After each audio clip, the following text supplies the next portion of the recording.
Hello সবাইকে, আজকে আমাদের প্র্যাকটিস নোটসের সবথেকে বিগিনার ফ্রেন্ডলি একটা এপিসোড আপনার সাথে শেয়ার করতে যাচ্ছি। ধরেন আপনি জাস্ট 1 মাস হয়েছে আপনি এই ট্রেডিং শব্দটা শুনেছেন, অ্যান্ড আপনার জাস্ট হয়তো 15 ডেজ হয়েছে আপনি টেকনিক্যাল জিনিসপত্র শেখার চেষ্টা করছেন। সো হতে পারে যে আপনি এই জিনিসগুলোর মানে জানেন না। সো তার জন্যই আমার এই ছোট্ট এপিসোডটা করা। এর মানে হচ্ছে যে প্রথমত আমরা আজকে একটু বোঝার চেষ্টা করব যে এস অ্যান্ড আর এর ফুল মিনিং কী, অথবা জোন বলতে কী বোঝায়, অথবা সুইং পয়েন্টের মানেটা কী। এই তিনটা আমার যে শর্ট ফর্ম আছে, এই তিনটা শর্ট ফর্ম আমি বোঝানোর চেষ্টা করছি আপনাদের খুব সহজে। সো আমি আপনাকে বলে রাখি যে কোনো একটা সুইংয়ের মানে হলো, ধরেন যে আপনি ক্রিকেট খেলছেন, আপনি বল আসলো, বল আসার পর আপনি ব্যাট সুইং করলেন, এরপর বলটা কোনো একটা এরিয়া বা কোনো একটা ডেস্টিনেশনে গিয়ে পৌঁছালো, ওইটা একটা সুইং পয়েন্ট। এখন আপনার যদি সেটা অনেক উপর দিয়ে ছয় হয়, বাউন্ডারি হয়, সেটা হতে পারে হাই, অথবা আপনার যদি বাউন্ডারিতে গড়ায় গড়ায় 4 হয় তাহলে ওটা হতে পারে লো। জাস্ট আমি বোঝার জন্য আপনাকে বললাম। সো আপনি যদি এই জিনিসটা মাথায় রাখেন তাহলে আপনার এই জিনিসটা বুঝতে ইজি হবে, রাইট?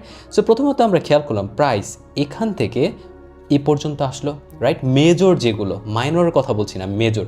তার মানে এটা কি হতে পারে? প্রাইস এখানে এটা হতে পারে সুইং লো। অ্যান্ড এটা যদি আমার মাইনর হয়, রাইট? মেজর কোনটা হবে?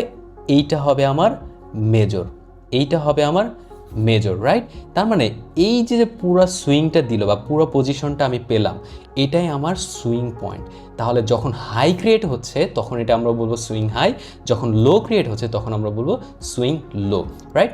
আবার আমি যখন দেখলাম কোনো একটা স্ট্রাকচারের প্রাইস আবার চলে আসছে, এটাকে কী হয়ে যাবে? যখন 2 বার চলে আসবে বা 3 বার চলে আসবে তখন সেটা হয়ে যাবে জোন, ঠিক আছে? আবার এখানে যদি আমি খেয়াল করি, প্রাইস উপরে ব্রেকআউট করলো, দেন আবার সেম এরিয়ায় প্রাইস চলে আসলো, তাহলে এটাকে আমরা কী বলবো?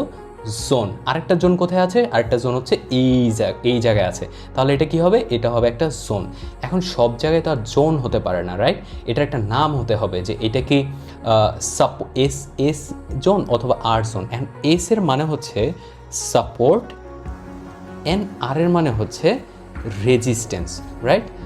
Support and resistance, right? So আমরা বলবো কোনো একটা এরিয়াতে যখন হাই ক্রিয়েট হবে তখন আমরা বলবো এটা একটা রেজিস্ট্যান্স জোন, অ্যান্ড কোনো একটা এরিয়াতে যখন সাপোর্ট ক্রিয়েট হবে তখন এটাকে বলবো সাপোর্ট জোন। সাপোর্ট কীভাবে বুঝবো? প্রাইসকে যখন বায়ার দ্বারা ইনভাইটেশন পাঠানো হয় তখন প্রাইস উপরে যায়, অ্যান্ড উপরে গেলে সেটা সাপোর্ট হিসেবে কাউন্ট হয়। আর যেই এরিয়া, যেমন এই এরিয়া থেকে প্রাইস নিচে ফল করলো তাহলে এটা একটা রেজিস্ট্যান্স, রাইট? সো এইভাবে আপনি সাপোর্ট কি, রেজিস্ট্যান্স কি, সাপোর্ট জোন কি, রেজিস্ট্যান্স জোন কি, and swing high swing low কি, এগুলো খুব সহজে বুঝে নিতে পারেন।